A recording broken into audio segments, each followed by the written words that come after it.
10th के इन आसान से सवालों को आज हम देखते हैं, जिनमें हमें इन संख्याओं का गुणनफल के रूप में व्यक्त करना है। जिसमें सबसे पहले हमने यहाँ लिखा है 140 और दूसरा सवाल जो है यहाँ पर 156। तो सबसे पहले इन्हें गुणनफल के रूप में व्यक्त करने के लिए हमें यहाँ पर दिमाग लगाना होता है कि ये संख्या किस संख्या से कट रही है। तो यहाँ पर हमें सबसे पहले छोटी से छोटी संख्या लेना होती है। तो यहाँ पर हम उस संख्या को लेते हैं 2 को हम जब यहाँ से 2 से हम जब इसे डिवाइड करते हैं तो 2 के पहाड़े में आप 14 जो आता है वो 7 बार में आता है। 2 7 जा होता है 14, यानी 2 सती 14 और 0 को हम ऐसे की ऐसे लिख लेते हैं।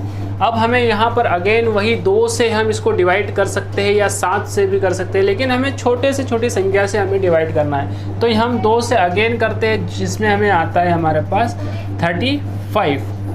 2 3 जा होता है 6 में 7 माइनस 6 होगा तो यहाँ से 1 बचेगा। 1 हम यहाँ पर लगाएंगे तो 1 और 0 हो जाएगा। 2 5 जा होता है 10। तो ये पूरी तरीके से 35 टाइम में 35 आ जाएगा, ये कट जाएगा 70। अब यहाँ पर हम देखते हैं, यहाँ पर हमें 5 से भी कट सकता है ये और 7 से भी कट सकता है। तो 5 से हम इसे काटेंगे। यहाँ पर हम देखते हैं कि ये 2 से अब नहीं कट रहा है, 3 से ये नहीं कट रहा है, 4 से भी ये नहीं कट रहा है। तो ये हम इसे डिवाइड करेंगे, इसको 5 से काटते हैं। तो 5 सती होता है यहाँ पर 35, 5 7 जा होता है 35, 5 सती 35। अब हम यहाँ पर देखते हैं हमारे पास आ जाता है 7 को हम 7 से ही कट करेंगे और हमारे पास आ जाएगा 1। तो इस तरीके से ये हमारे पास यहाँ पर इनके गुणनखंड आ चुके हैं। गुणनखंड, इन गुणनखंडों को हम इस तरीके से लिखेंगे 2 मल्टीप्लाई 5 मल्टीप्लाई 7।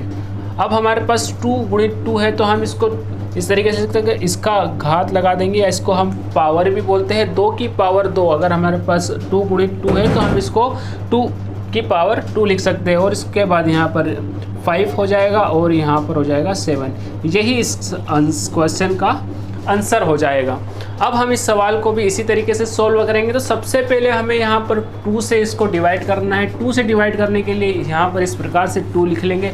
अब हमें देखना है 2 की टेबल में 15 आता है और इतनी बार हमें 2 की टेबल बोलना है जिससे कि 15 से आगे नहीं जाना चाहिए। तो 2 7 जा 14 होता है, 2 7 जा 14 होता है, 14 होता है, 2 सती 14। उसके बाद 2 8 16 हो जाता है। लेकिन हमें 16 जो यहाँ 15 से आगे चला जाता है, इसलिए हम 2 का पहाड़ा 7 बार बोलेंगे, जिसमें आता है 14 में 15 में से 14 घट जाएगा तो आपके पास 1 बचेगा, जिसको हम यहाँ पर आगे ऐड करेंगे तो हो जाएगा 1 और 16 हो जाएगा। अब हमें 2 की टेबल को इतनी बार बोलना है कि 16 से आगे नहीं जाए। तो 16 से आगे नहीं जाएंगे, हम 2 की टेबल को ऐसे बोले तो 8 टाइम मुझे यहाँ लगता है कि 2 की टेबल हम 8 टाइम बोले तो 16 आ जाता है। 2 8 जा 16 या 2 8 16।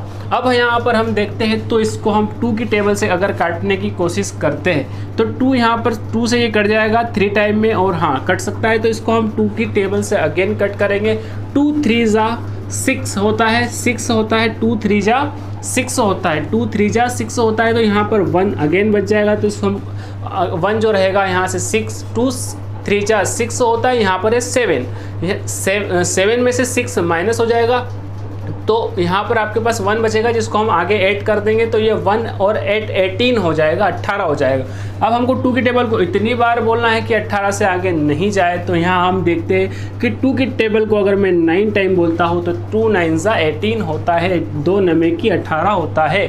इसको हम देखते हैं तो ये 3 से अब 2 से ये नहीं कटेगा क्योंकि इसके लास्ट में जो है ये विषम संख्या है, ऑड नंबर है, तो इसलिए ये 2 की टेबल से नहीं कटता है। तो अब इसको हम 3 की टेबल से देखते हैं तो 3 1 जा 3 होता है और 3 3 जा 9 होता है। तो 3 की टेबल से हम इसे कट करते हैं। 3 1 जा 3 की टेबल 1 टाइम बोलेंगे 3 3 जा 9 अगेन 13 हमारे पास आ जाता है। अब 13 एक ऐसी संख्या है जो सिर्फ और सिर्फ 13 से कटती है और 1 से कटती है। ये एक को प्राइम नंबर है तो इसको हम 13 से कट करेंगे। 13 1 जा 13। इस तरीके से हमारे पास ये सारे गुणनखंड आ जाते हैं। इसको हम लिखते हैं 2 मल्टीप्लाई 2 मल्टीप्लाई 2 मल्टीप्लाई 3 मल्टीप्लाई 13।